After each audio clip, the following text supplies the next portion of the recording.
And also for people that don't know me, my name is John Fagan. I am the CEO at Scribe and also Civically. Today's talk is about how my dog ate my asset register. Look at that very unhappy auditor stepping through the through the door there, and the clerk freaking out because their asset register's just been eaten. This is obviously generated by AI. Yeah, and I find, when I talk to a lot of councils about their asset management, and I've done that a lot. I've interviewed well over 150 town and parish councils, not only clerks, RFOs, councillors, grounds teams. I've been learning a lot about asset management basically because we're building this new product, which I'll give you a little sneak peek at later.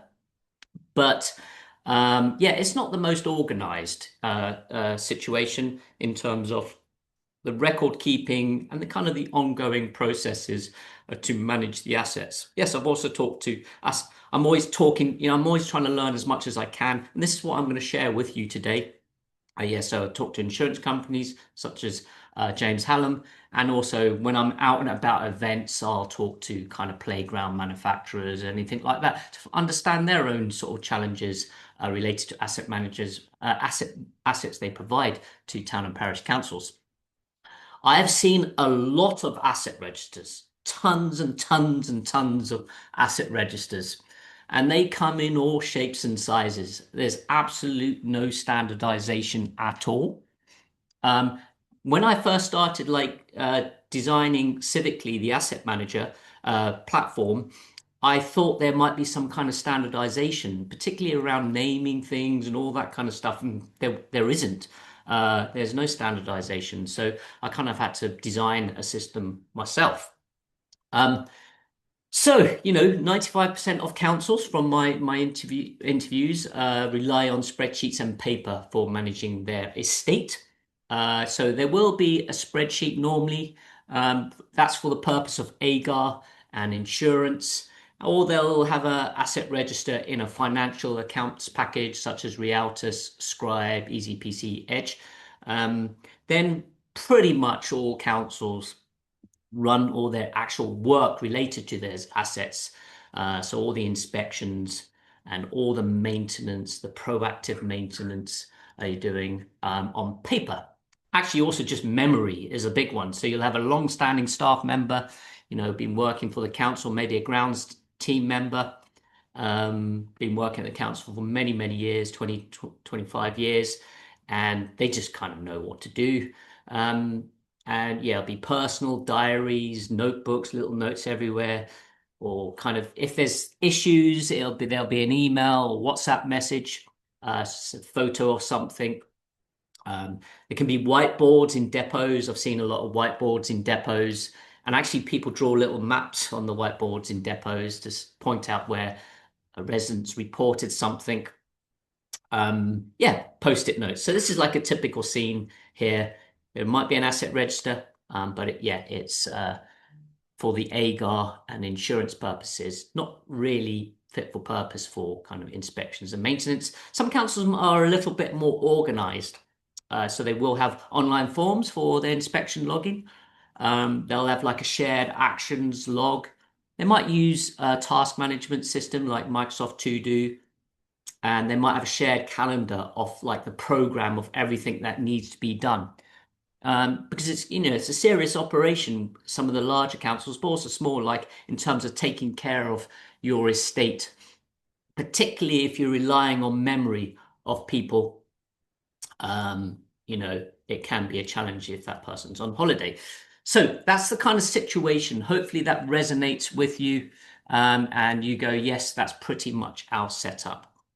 I'm going to share some other systems councils use later on. Like some councils are a little bit more advanced further down the road in terms of actually using a platform of some sort to manage their assets. So my confessions of an asset register snooper.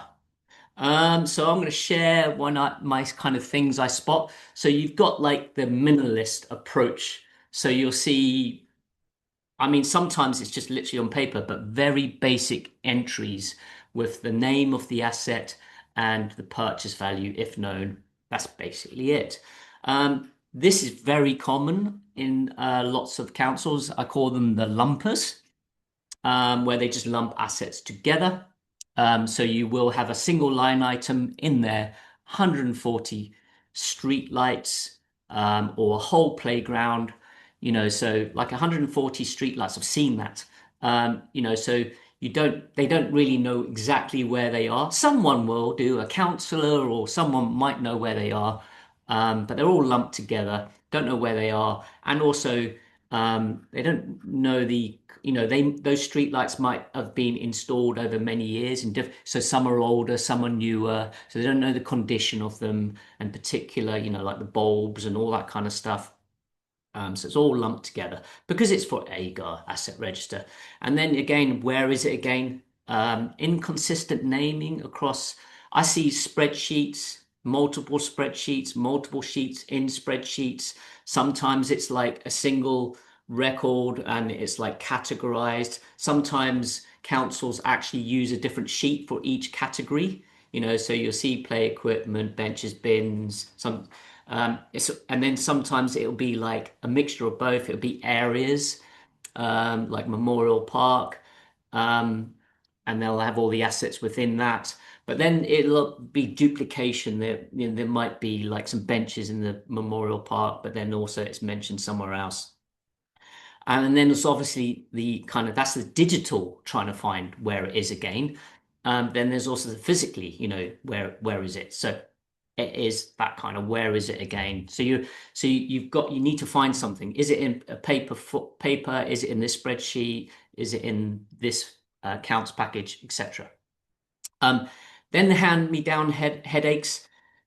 Asset registers are generally unloved, and they are inherited down over years. And like, you update it once a year, maybe you just add. Most of the time, you kind of add things to it. Disposals might not be as well organized, but it's kind of like this organic thing that's grown over the years, and this goes back to the where is it again. It's just grown over the years, and you'll have multiple spreadsheets in there, and it'll be got asset register 2020-17, do not delete, and then another one updated, and then it'll be the 2018, then 2019, and it's kind of like multiple versions of it, and it's a hand-me-down headache basically. So hopefully that resonates with a few people. And then yeah, you got the annual dust off. Really, it's you don't the councils aren't like really taking care of their assets. They just like want to do their AGAR, and get it done. Really, they're not actually really taking care of it. Yeah, and then the time capsule valuations, they can be quite old. So I'm going to hand over to you, Colin. Do you want to share some of your insights of what you discover? Because you're on I guess So Colin, what's your role? So I'm the local council scheme manager for James Hallam. So used to be known as WPS many years ago. I've been dealing with town parish councils for 15 years probably now. So fairly au fait with the sector. And it's Cool. And James Hallam's a broker, isn't it? You're yes. not So like an insurance company. yeah. Yeah. So we're a broker. We deal with sort of various insurers, but the local council sector isn't particularly sought after by insurers, shall we say. It's quite specialist, so there doesn't tend it's not something where you can go to your general high street broker and get a quote for your local town parish council. There's probably there's four main providers to the sector, which I'm sure most of you know, so I won't be giving away any competition secrets or anything. There's ourselves, there's Clear, who are another broker, and there's Gallagher's another broker, and there's Zurich Municipal, who are direct insurer. So the difference between Zurich and the other three are that you're dealing with a broker on the other three, so you get advice, and it's our job to make sure you know what you're insuring and how you're insuring it and why you're insuring it. Whereas when you're dealing with Zurich, it is more onerous that you understand what you're asking for and why you're asking for it, because they can't really give advice about other sort of options. So from an insurer's point of view, There are obviously lots of things they're looking at. One of the key things they're looking at the moment is obviously the sort of flood risk of properties, and not just properties, but play areas and things like that as well. Now, often, sort of with sort of SMEs and general business, insurers will have a postcode that sort of nails down a building to where it is exactly. That doesn't work with a lot of council assets because the toilet block in the park won't have a postcode.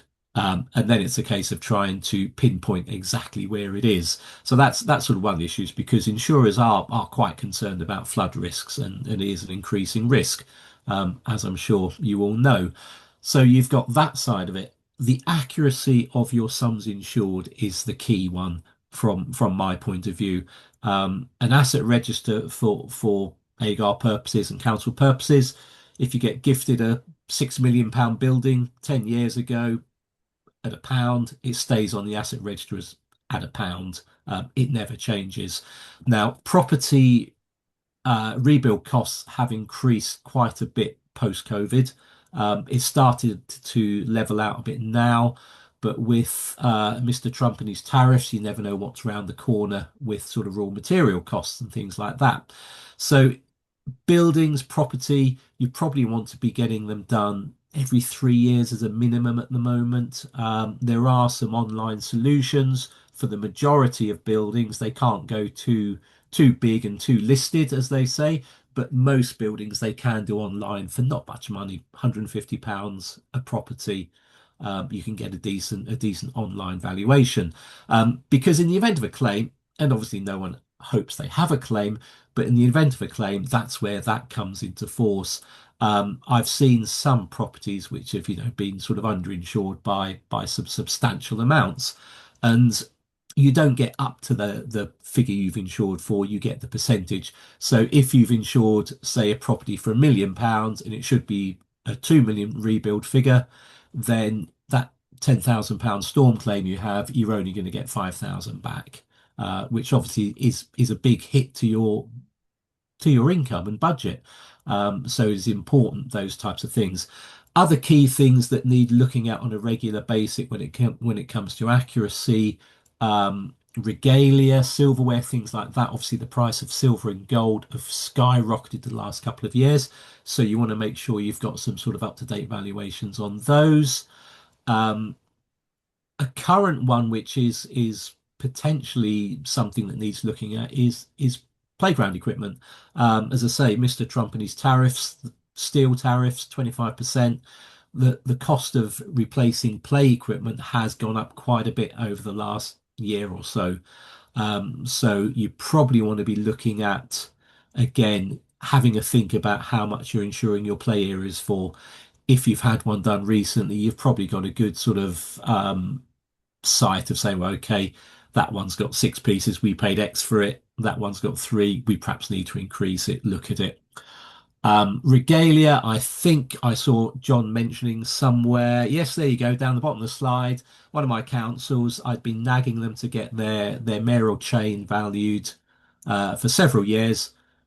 £20,000 they had it insured for. I did get the 4:45 on a Friday phone call from the clerk who was in the jewellers at the time and said, we've just found out it should be insured for 198,000. Now, thankfully, nothing had happened. Now it's got a lovely case, a lovely safe, kept and isn't sort of used by the mayor for the sort of opening of a coffee morning, something like that. It goes out on more specialist occasions, shall we say, because it's 200 grand's worth of bling round somebody's neck. Yeah. And you've got the personal risk at that as well, and Yeah. carrying it around, that type of thing. Um, Buildings, obviously I mentioned, but another thing that is something that doesn't get looked at very often, but should be, is things like war memorials, things like that. I had one of my councils where their war memorial was insured for £6,000. This goes back probably 4 years now.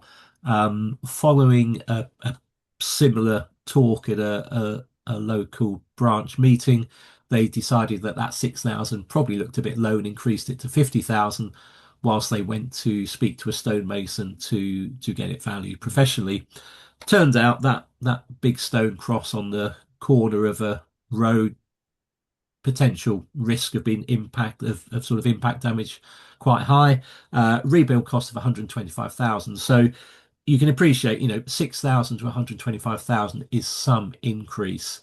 Those of you who were fortunate or unfortunate enough, depending on your point of view, to see my 5 minute lightning talk in Scribefest will have seen the asset register work that I did, where just it was going from memory here, a lawnmower, uh, um, microphone, and I can't remember the third one, John. But there was three things, and they were about 25% underinsured from the asset register, which had various columns as well on it that had sort of purchase price, and it did have insurance value, but the insurance value wasn't being kept up to date. And that's something that you do need to do. Have a separate column on your asset register that's got the replacement cost, because if you do have that claim, you want to know that the amount of money you're going to get is going to be sufficient to cover your loss. Nothing worse than having a claim and finding out you haven't got enough money to replace something, repair it. Um, from a from a sort of knowing where things are point, as I say, I know that it's hard because, as I say, things don't have postcodes. If you can take photos of it that show the geolocation, if you, I mean, what three words can be used? It's a bit harder to do because then we have to sort of look at that, and then the insurer has to work out where that is on their software system and things like that. So it's sort of matching systems. From a risk management point of view, claims defensibility. Um, in the event of a claim, you have to show loss. You have to prove loss and show that it's yours. So if it's not on your asset register, you might struggle, because especially if something's been gifted to you, because you won't have a receipt, uh, purchase invoice, anything like that. So you have to show loss and prove value. What else we've got on that slide? Yeah, so unknown assets discovered. Yeah, post-devolution transfers, great. I had a council where probably 6 years after they got an asset, they found out they had this small dwarf wall around the outside of a car park that they never knew about.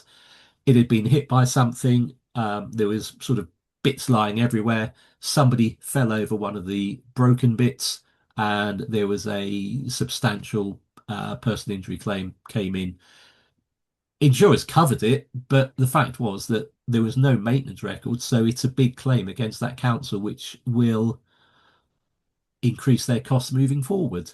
Mhm. It's that sort of thing. If you have good records of when you have inspected something, then that gives the insurer the chance to repudiate the claim, say, I'm sorry, the council is doing what it can to reduce risk and has inspected it. You cannot inspect something 24 hours a day and sort of protect it. If it's inspected on a weekly basis and something happens between one inspection and the next, then there is no negligence from the council. So, things do happen, accidents do happen. That's the nature of the world. But if you can't prove that you've been taking the right steps, ah, thanks, Sean. See the comment. Sean, why do you hate insurers? That's something I'd love to know. We'll come back to that. But Come yeah, to that that's one. yes. That's thrown me there completely. Uh, But yeah, we want you to have our monthly inspections. It depends what for. we're going to do Um, Q&A. If it good, we can come back to Q&A. You're around for Q&A, yeah, Colin? Yes, I'm sweet, cool. around. Yeah, Yeah. So cool. yeah, well, I'm here to answer questions. That's a quick 5 minute, about 5 minutes you gave me, so I will let you take back the Uh, controls, John. Thank You you, can move on, but Colin. I'm One of here the to best answer insurers, questions. one of the best insurers in the industry is Colin. And thank you for stepping in at last moment to That's come and okay. talk and Always a share pleasure your to help, John. wisdoms. And also, we're going to be doing a quiz at the end. I've got like a thing where it records how well you're managing your assets. So that will come at the end. And then share the feedback there. But yes, There's, Colin's got loads and loads of examples, when you talk to him about kind of issues that have risen, from an insurance point of view. Yeah, so it can be hard. One is obviously the data chaos. Um, it can't easily find or trust information scattered all over the place. Most councils can be outdated and inconsistent between the systems. And I think it's a big thing with the industry is it's so AGAR focused, the asset register, and not like operationally focused or the actual replacement values, as Colin says there, the actual work that needs to be done to kind of inspect and maintain things. And also because of the threshold value you have on your asset registers, there'll be tons of other stuff that you actually need to manage, inspect, maintain, take care of, which aren't on your official asset register. Yeah, and then the lack of photos and locations, etc. Colin, I was disappointed. I thought you were going to do a plug on Civically when you were talking about location, but I'll let you off. Yes, and valuation's wrong. So then on the operational stress, time consuming managing all these different systems, most councils are in a reactive state rather than proactive, calm plan work, reliance on individuals. Which can be really stressful for individuals because they kind of, especially if you're a clerk working on your own and you don't have much, you have a very small team, worrying that you might have forgot something, and then if you are scrutinized, want to make a claim or something like that, and your records are scrutinized, yeah, so you're worried that, you might have missed an inspection or something like that. No single system for logging kind of all the things. And then, a lot of councils, this problem is growing because there are a lot of community asset transfers happening around, particularly in Somerset, actually, result of devolution. So a lot of town and parish councils' asset base is growing a lot. And that trend's not going to stop, because district councils are disappearing. So they will be offloading, unfortunately, all the assets that cost money, not generate revenue. So I mean, that's general advice. If you are in a community asset transfer situation, try and get some car parks in the deal. Yeah, and then, from a compliance point of view, it's unclear to the council if all health and safety standards and insurance conditions are met. Don't have an evidence trail. Well, not an easily accessible evidence trail. It might exist there. It might be in an invoice, a WhatsApp message, an email, a note somewhere, to show the full audit trail of inspections, defects, and fixing things, etc. A lot of councils, high risk when people leave. I've seen many examples of that where a long-standing team member has left. There's actually, one council where grounds person left. Well, actually passed away and been working at the council 30 years. And actually, the council didn't even really know what assets they owned. So all that knowledge is gone. Yeah, and it's difficult, like if you don't have an itemized asset register, and you don't know the condition of everything, it also impacts just budgeting. So a lot of budgeting is just done based on percentage, but not on actual condition of assets. And that's where unexpected expenses can come up. So if you don't fix these things can start to go wrong. Things break sooner than they should, or you keep fixing something and it should be replaced because it's just costing you too much money. Inspections slip through the gap, people and safety are at risk, and it's just a waste of time and money. When you rely on paper, memory, and spreadsheets, things get missed, people can get hurt, money gets wasted. Cool. So how can we fix this? There's a few things. Obviously, the industry is already supporting this. So NALC, Model Financial Regs, last year, no, 2 years ago now, released their update, which had quite a few points in there related to your managing your assets. So there are new terms in there. Then Practitioner's Guide 2025, it's got a whole bunch of things in there related to assets. So also there's a bunch of information in insurance schedules about how you need to manage your assets actually. So I've actually kind of analyzed all of this and attempted to create a council asset health check. So just drop a link into the chat, and then you can complete it. I'll go through it as well, and you like it on the screen. So shared it there. and then we can go through some of the questions. So all these things we've been discussed, and things that Colin has mentioned, they're questions here. There's like 12 questions. So I'll go through them here. I'll click on them and you can do it at the same time. So one of the first questions is, does the total, this is all, all these things you should do to have like a healthy system in place for managing your assets. So does the total in your asset register exactly match box 9 of your AGAR? So you've got 3 answers there: fully compliant, partial, or non-compliant. So full compliance, exact match, reconciled, is signed by RFO and chairman. So this is the first thing an external auditor checks to see if they match. And these are the the regs related to it. So we'll click full compliance there. Moving on, are assets held at fixed historic cost, your original purchase price, with unknown gifted items in?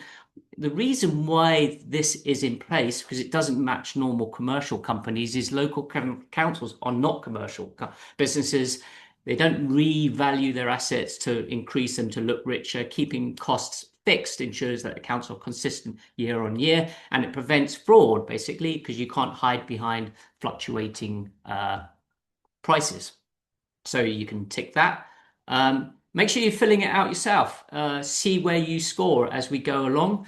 Are assets held as sole trustee identified, accounted separately? So if you don't own them, they're part of a trust or charity, they need to be identified separately. Because it's not right. So you could say answer there. There's minimum information required? Does each asset record contain the minimum required? It serves like the physical control, the capital planning, insurance, and audit. Missing fields mean it fails at least one of these jobs. You've got full compliance. All assets have date, cost, location, useful life recorded, and other fields. Partial compliance or non-compliant in missing all the basic fields. So click whatever you want there. So is every asset physically checked for existence and condition annually? So this is mentioned in now financial regs and the practitioner's guide. This prevents ghost assets, items which have been stolen, lost, or scrapped. And it helps identify maintenance needs. So do you do that? Is every single asset you physically walk up to it and you check it? Is it still there? Do we own it? And it's not only, it's cross-referencing with your asset register, reconciling with your asset register, but it's likewise there might be stuff on your physically out there that's not on your asset register. You've got to walk the village, walk the town. So you can say partial compliance there. Is there a formal process for selling assets and managing the cash? This is the £10,000 rule. If you sell land for more than 10,000, you can't spend it. You have to spend it on capital projects. So I'm going to say compliant there. When you are doing a major property transactions, have you had a professional advice? Is the due diligence done on that? It serves to, professional surveys, etc., professional evaluation. So I'm going to say fully compliant on that. Do you like my little app? Is it pretty cool? You can take that link and share it with anyone you want. This is just a digital asset one from assertion 10, because digital assets are an asset as well. Do you wipe it before disposed? I'm going to say partially compliant. Are title deeds and land registry certificates stored in a secure location? This is kind of important because they're often the most valuable asset. And if you lose your deeds, it's a bit difficult to sell the land and defend against boundary disputes. So I'm going to say I'm fully compliant there. They're in a fireproof container. Do you have professional rebuild valuation for your buildings less than 3 years old? So Colin mentioned this. 3 years is what you should be doing. Most are underinsured. And then if your building burns down, your insurance value is too low, they'll only pay a percentage of the claim, which can be a problem. So I'm going to say I'm fully compliant on that. And then this is on the inspections. We're on question 11, so one more question to go. Are you complying with the frequency of your inspections or the warranties? So you do have to have that, so like if you have a flat roof, for instance, you have to inspect it every 2 years. Some insurance policies particularly Aviva, are very specific. They say playgrounds, skate parks, they have to be inspected every week and defects fixed promptly. So it's not just the inspection happened, that defects are fixed promptly. So I'm going to say fully compliant on that one. And then, yeah, final thing on property locks, windows fixed, meet policy and minimum security clauses. So I'm going to, anyone can share. Yeah, Fiona's already shared her results. Oh, Scott, oh, we already got some results in there. Sean, 31, Nikki, 30, 31, 25. And what you can do is you can copy that list there and it copies it into, action items, and you can just copy that into Word doc, email, anything like that. So hopefully it's useful to you. I've got minor deficiencies, scored 37 out of possible 43 points. So hopefully, yeah, the results of that will be useful to you. So coming back to the presentation, I've actually created a spreadsheet, which I think is pretty compliant. I try to keep it super simple, but actually, once you start like having to make it compliant, it's actually a load of columns. So if you want, I'll try and share that with you guys. But yeah, it's got one thing is it's got this nice structured data categories, which I spent a lot of time on, your main categories and subcategories. Yeah, so it's got good structure there. It's got insurance types in there. There's all different statuses and valuation methods. There's different valuation methods, mostly historic costs, but some councils don't actually do that. It's got disposals registered in there, but this is the core asset register, which has unique ID, name of asset description, what free words location with a link out to what free words, location tag, condition, who did an inspection, days since last, so it's red if it's old, condition description, any action required, who inspected, notes, who's responsible for that asset, is it on the AGAR or not, was it grant funded, purchase value, current value, replacement value, valuation methods, valuation date, date installed, serial number. It's just so much. Like if you have to have a compliant, I mean, I popped some things out, like you have to have this, there's photos, when it was approved by the council, what was the minutes, etc., insurance coverage, risk management. There's all kinds of things associated. I split out the property because there's additional fields required for a property, nature of interest, title plan, etc. And then also disposals. When you're disposing, you have to have additional information. So I split that out there. But yeah, that's a template. I think I'll send out a link so you can register for it, and I'll email you it. Cool. So yeah, this is like a before and after, going from a messy spreadsheet into a nice and tidy one. So if you don't want to use spreadsheets, these are all the kinds that I'm zooming out now, the different kinds of systems councils do use. I've categorized in 6. These are from my interviews I've done.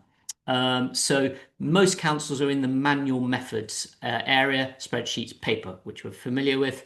Low complexity, cheap, but it's high level of manual administration, prone to errors, inefficiencies, etc. Then I've got like DIY solutions. So some councils use like a task management system like MS Planner, To Do, Trello. They might use a form system like Jotform or something like that. Have to be fairly tech savvy to set all these things up. You have to fully customize it towards your needs.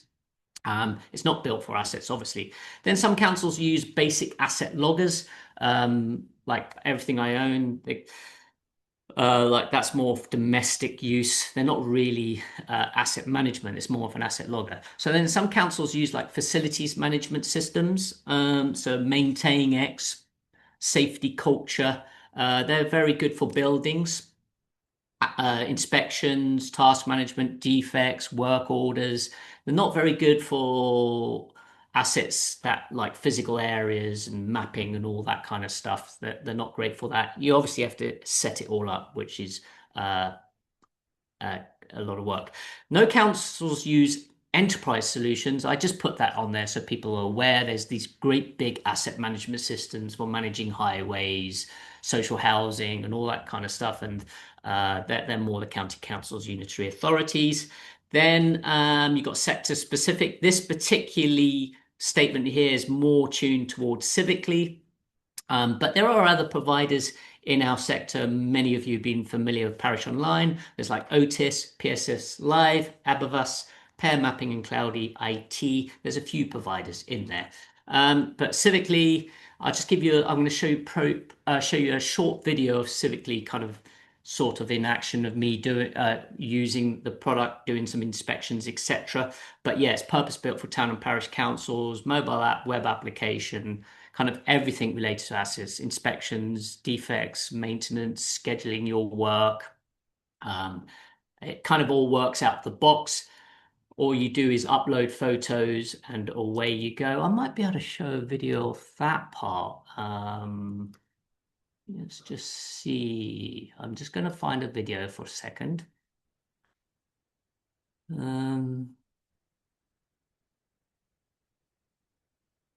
Actually, I'll come back to that. I'll just show the video of me doing some inspections. So, and then I might be able to find another video of me setting things up. Yeah, so this is me with the mobile app there, doing a few things.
Yeah, so that was pretty much me doing some inspections, creating a defect and fixing a defect. So here you can see like the audit trail there of the asset and the defect created and the job to fix it. So that kind of shows you the full workflow. You get your full audit trail there. And then just to show you how you get assets in, there's another quick video. It's very easy. All you do is you go around, take photos. Demo. While John's struggling to find the video there, just from an insurance perspective, this potentially, and obviously it's early days, but potentially insurers are quite interested in how this works because they will be able to get a real-time picture of how your council is operating. Are you keeping up to date with inspections? Are you maintaining things?